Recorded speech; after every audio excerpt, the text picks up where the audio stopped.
ഇങ്ങോട്ട് വാ. സന്തോഷമുള്ളൊരു വർത്തമാനം കേൾക്കണം.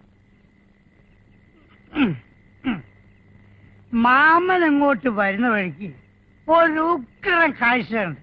അമ്പലക്കടം കമ്പും കോലൊക്കെ വെച്ചിട്ട് 4-5 ആൾക്കാർ കൂടി ഒരുത്തനെ പെരുമാറുന്നു. ആളാരാന്നറിയോ? ഇങ്ങോട്ട് നോക്ക്, ഇങ്ങോട്ട് നോക്ക്. സന്തോഷം കൊണ്ട് തുള്ളിച്ചാടരുത്. പറയട്ടെ, നമ്മുടെ ശത്രു ചക്കപ്പുഴ കഥാകരണം ജയദേവൻ. ഇനി അവൻ അധികകാലം കഥ പറയും തോന്നുന്നില്ല. അതിന് മാത്രം കിട്ടിയിട്ടുണ്ട്. എന്നാലും എന്റെ മോളെ എന്തുമാതിരി തല്ല അവന്മാർ തല്ലിയത്. ഒന്നില്ലെങ്കിലും നമ്മളെപ്പോലെ വയറ്റപ്പഴുപ്പിന് വന്നവനല്ലേ. പാവം. എന്റെ ഭഗവതിയാണ് സത്യം. മോള് പിണഞ്ഞാലും വേണ്ടില്ല, എന്നെ ഇവിടെ ആട്ടി പറഞ്ഞയച്ചാലും വേണ്ടില്ല. മാമൻ അയാളെ രക്ഷിക്കണമെന്നുണ്ടായിരുന്നു. എന്ത് ചെയ്യും മോളെ? മാമന്റെ ഈ കാല് നിലത്തുറച്ചിട്ട് വേണ്ടേ?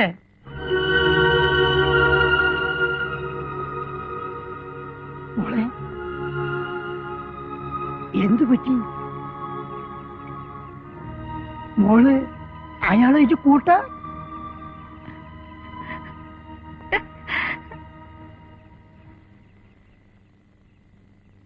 അപ്പോ കൂട്ടായോ?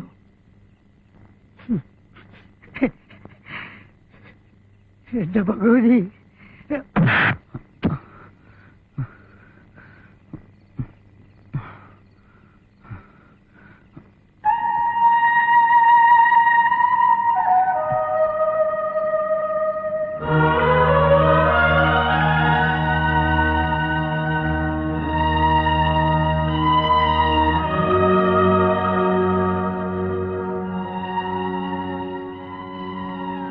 പിണക്കമൊക്കെ തീർന്നു.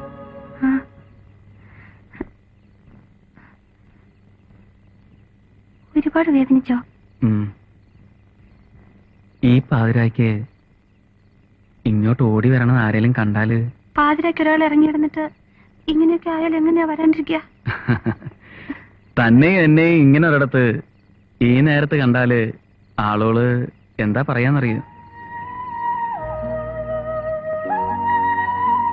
പറഞ്ഞോട്ടെ, പറയണത് എനിക്ക് ഇഷ്ടാ.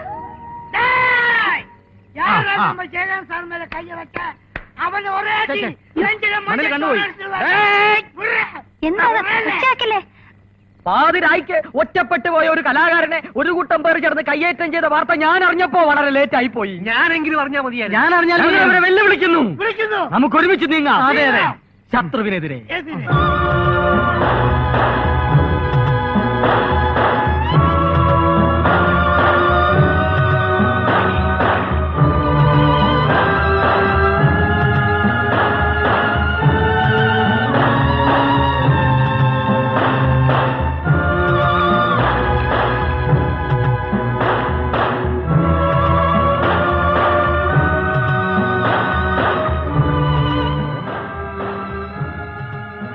അവനെ എന്ത് ചെയ്യുന്ന പറയാ?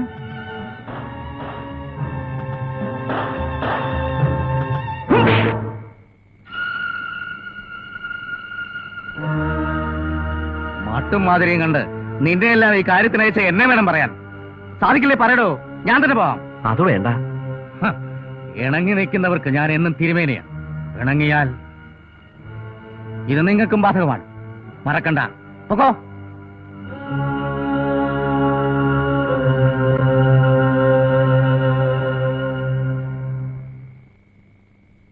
കുറുപ്പേ, പുതിയ സന്നാഹങ്ങൾ വേണ്ടിവരും. ഒരുക്കാം.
എന്റെ ഓർമ്മ ശരിയാണെങ്കിൽ ഇത്രയും വലിപ്പമുള്ള 4 സ്വർണ്ണ കലശമെങ്കിലും ഇതിനകത്തുണ്ടാവും. അതെയോ?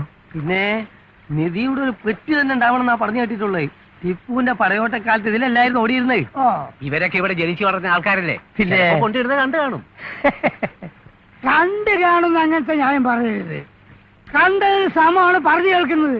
അറിയോ? നീ എങ്ങനെയാണാ പറയുന്നത്? നീ വരുത്തണല്ലേ? ഞാൻ വരുത്തണോ? അപ്പൊ ടിപ്പു ആരാ? ടിപ്പു ഞാനും വരുത്തം തന്നെയാ കേട്ടോ. ഞാൻ കള്ളടിക്കാൻ വയറ്റി കിടക്കണം, ഞാൻ പറഞ്ഞേക്കാം. വയറ്റി കിടക്കണെങ്കിലേ വല്ല മോരും വെള്ളം കുടിച്ചാ പോരെ. കള്ളടിച്ച അതിന്റെ സ്റ്റൈൽ ഞാൻ കാണിക്കും. ഒന്ന് പോരാ അവിടുന്ന്. പിന്നെ ടിപ്പുവിനെ പറ്റി ഒരു അച്ഛൻ എന്നോട് പറഞ്ഞിട്ടുണ്ടെങ്കിൽ എന്റെ സ്വഭാവം മാറും. ആ. ടിപ്പു തന്നിട്ട് അമ്മയുടെ ആങ്ങളെയോ? ഡേയ്, ഒന്ന് നീ പോടാ വേണം എന്റെ അച്ഛനെ പറ്റി പറഞ്ഞോ. ടിപ്പുവിനെ പറ്റി പറയണ്ട. ടിപ്പുവിനെ പറ്റി പറയണ്ട. നീ പോടാ അവിടുന്ന്. ഒരു ശവങ്ങളും ടിപ്പുവിനെ പറ്റി പറയാൻ പാടില്ല. ആരും പറയരുത്. ഹാ. കുളം വറ്റുന്നതോ വറ്റിക്കുന്നതോ അല്ല എന്റെ പ്രശ്നം. എന്തോരം മീനാ. കുറെ നല്ല മീൻ കിട്ടിയിരുന്നെങ്കിൽ കുറച്ച് പൊരിക്കാം, കുറച്ച് കറി വെക്കാം, കുറച്ച് മീനവിലുണ്ടാക്കാം. എന്താ ദോഷം? ഭോജനത്തിൽ അമ്പലക്കുളത്തിലെ മീൻ. നാട്ടുകാർ കേക്കണ്ട. അയ്യേ, ഞാനൊരാഗ്രഹം പറഞ്ഞൊന്നല്ലേ ഉള്ളൂ. ഇന്നെന്തായാലും വെള്ളം പറ്റി അടുത്തറ കാണാൻ പറ്റുമെന്ന് എനിക്ക് തോന്നുന്നില്ല.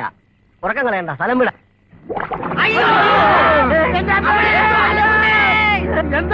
നിധികുംഭം പൊങ്ങുന്നേ.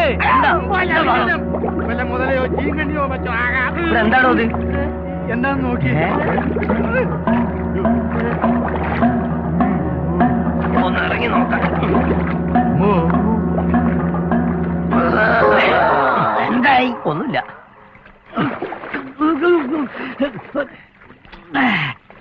കരയുവാണ്. അത് മനസ്സിലായി. ആ, എന്താ ഇവിടെ? നായരെ, നിങ്ങളല്ലേ പറഞ്ഞത് ഇതിലെ ടിപ്പുവിന്റെ പടയോട്ടുണ്ട്, ഇതില് നിധി ഉണ്ടെന്ന്? അതെ. ആ, അതിന് ഒറ്റക്കെണ്ടായിരിക്കല. ഒറ്റയ്ക്കില്ല. ഈ നിധി എടുത്തിട്ട് ഈ ഗ്രാമത്തിന് ഒറ്റ കള്ളുഷാപ്പുള്ളൂ.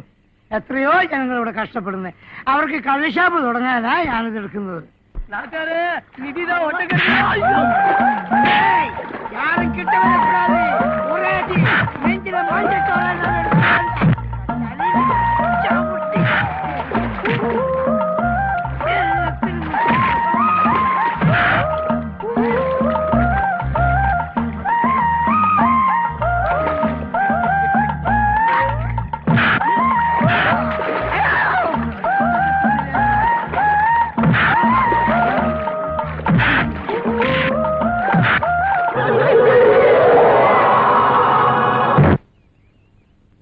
അനാഥ പ്രേതെന്നും അജ്ഞാത മനുഷ്യനെന്നൊക്കെ പറഞ്ഞ് വെറുതെ മാസം എഴുതി തള്ളിക്കളയാൻ ഞാൻ സമ്മതിക്കില്ല. ഈ ചരിത്ര പുരുഷന്റെ അസ്ഥികൂടം ആരുടേതാണെന്ന് വ്യക്തമായിട്ടുള്ള ഉത്തരം എനിക്കുണ്ട്. അസ്ഥികൂടം ആരുടേതെന്ന് അറിയാവോ? എനിക്കറിയാം. എന്നാ പറയൂ. അത് ഞാൻ പറയേണ്ടവരോട് പറഞ്ഞോളാം. ആരെയെന്ന് വെച്ചാ പറയണോ? അതൊരു തുക്കട ചായക്കടക്കാരനോട് പറയാനുള്ളതല്ലടോ. സൂക്ഷിച്ച് സംസാരിക്കണം. സൂക്ഷിച്ച് സംസാരിച്ചില്ലെങ്കിൽ തനിക്ക് വരും. നീ കുറച്ച് എന്താ ഇവിടെ പ്രശ്നം? ഇവിടെ പ്രശ്നമൊന്നുമില്ല. പ്രശ്നമില്ലെന്ന് ഞാൻ പറഞ്ഞു. പ്രശ്നമുണ്ട്. ആ പ്രശ്നം നീ പറഞ്ഞു കൊടുക്കും. സാറേ, ഈ അസ്ഥികൂടം ആരുടെയാണ്, എന്താണ്, എവിടത്തെയാണെന്ന് ഈ ഗ്രാമത്തിൽ വളരെ വ്യക്തമായിട്ട് അറിയാവുന്ന ഏക മനുഷ്യന്. ശരിയാ. കണ്ടോ അഹങ്കാരം? തന്നെ വിശ്വസിച്ചിട്ടുണ്ടോ തന്നോട് ഞാൻ പറഞ്ഞു? അത് ഇവരോട് പറയാൻ പാടുണ്ടോ? അത് ഞാൻ പോലീസ് ഐജിയോടും സൂപ്രണ്ടിനോടും ഞാൻ പറഞ്ഞോളാം. സ്ഥലത്ത് പിടിയുള്ള ആളാട്ടോ ഞാൻ.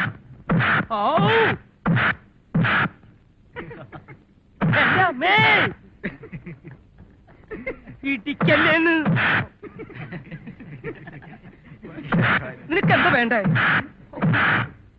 കൊല്ലല്ലോ. ഇനി ഇതും കൂടിയേ ഉള്ളൂ. ഊരാൻ പറഞ്ഞ